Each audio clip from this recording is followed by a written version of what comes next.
आपण लढतो, आपण लढणार.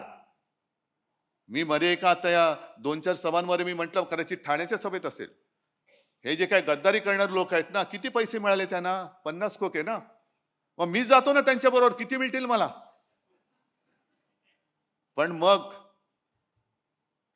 मला यांचं नाव घेता नाही येणार, यांचं नाव नाही घेता येणार मला. मी नालायक म्हणून या पिढीमध्ये, या घराण्यामध्ये जन्माला आलोय, हा शिक्का माझ्या कपाळावरती मी कधी लागू देणार नाही.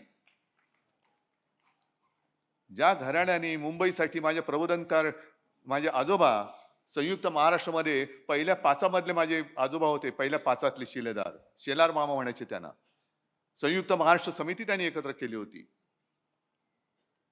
मुंबईसाठी ज्या मराठी माणसाने रक्त सांडलं आणि त्या आंदोलनाचं नेतृत्व करणाऱ्या प्रबोधनकारांचा नातू मुंबई माझ्या डोळ्या देखत तिचे जर का तुकडे हे हरामखोर व्यापारी तोडत असतील, तर मी काही शेपूट घालून आत नाही बसणार. मुठभर असतील तरी मुठभर, पण त्या मुठभराने त्यांच्या छाताडावरती मी प्रहार केल्याशिवाय राहणार नाही. तडजोड तिकडे होऊ शकत नाही, तडजोड अजिबात होऊ शकत नाही.